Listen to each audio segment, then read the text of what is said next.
Hey everyone, welcome to today's episode. We're telling a story about dreams and family.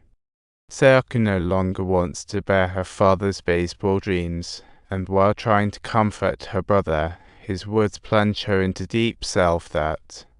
Sayaka yearns to escape the pressure, like fleeing a dull party to return home, her dreams turning into a heavy burden. Everyone at the cram school is progressing.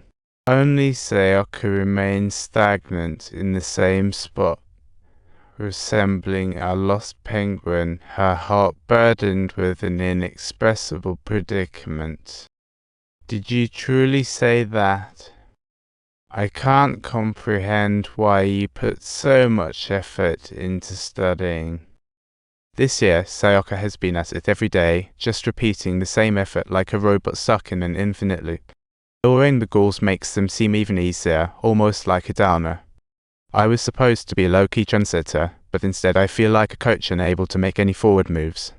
So why bother? Sayaka kinda gave up and flapped out of cram school like a bird released from its cage.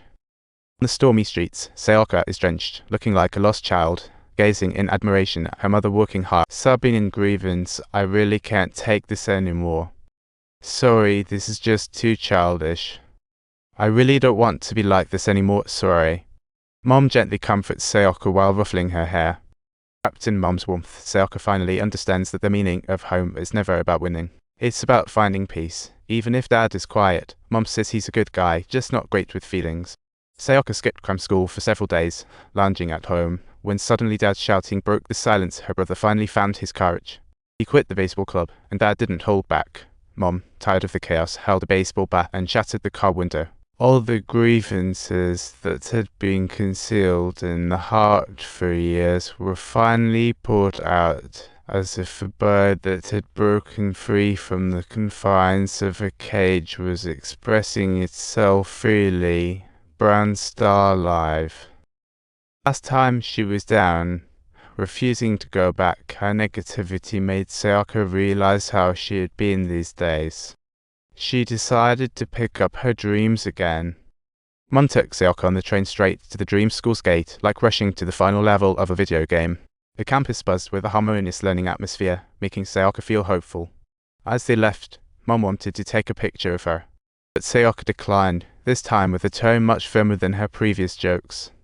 Plans early, she came back to the cram school once more, which really startled all the teachers. Sayaka earnestly apologized to the teacher, both for what she had said that day and for her former cowardly self. After the exam, Sayaka submitted a shocking report card and rushed home excitedly while her father burned baseball bats. But her brother didn't know anything except baseball, and had no clue what else he could do. Sayaka handed her score sheet to her brother, and that passing grade left the whole family in disbelief. I'll take care of you. Dad slowly took the paper, silent for a long time, finally looking at Sayaka seriously. It seemed he met Sayaka for the first time. As exams neared, teacher Hirota filled out her form with two Sei university majors. The third was a safety school. In the last 2 months before the exams, Sayaka's room was lit up all night, looking like a never-ending work. She worked her tail off, and soon it was exam day, with heavy snow falling that day. As Sayaka prepared to head to the exam site, Dad stopped her, saying the car was ready with new snow tires. Dad first offered to drive Sayaka as if by magic, suddenly caring. Originally for her brother's baseball games, the car now carries another kid to her battlefield. Halfway through the drive, Dad stopped and Sayaka hopped out with a snow shovel to help clear vehicles stuck on the roadside.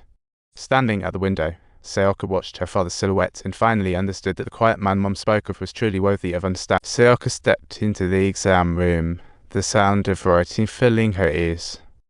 Meanwhile, her brother gathered his courage and approached Dad, as if making a life-changing decision. I'm so happy. I can finally play catch with Dad. How do you know, you little rascal? Dad may struggle to express himself, but he was quietly by her side. Enter exam number, click to check. Sayaka passed the safety school exams, and it's the cram school's last day. Sayaka gifted teacher Hirota a letter. The teacher solemnly accepted it and returned with a bottle of approval coffee. Teacher Hirata took the letter to the temple, sincerely wishing for the students to achieve their dreams. Outside the exam hall, Sayaka chugged a whole bottle of energy coffee and took a deep breath to enter. Glancing at the teacher's signature, Sayaka felt confident, but as she wrote her name, a sudden sharp pain shot through her stomach. That bottle of approval coffee was magical in the exam hall. Sayaka had to run to the restroom frequently with the proctor by her side. Anxiety made her unable to see the questions clearly, but she gritted her teeth and insisted on completing every single one.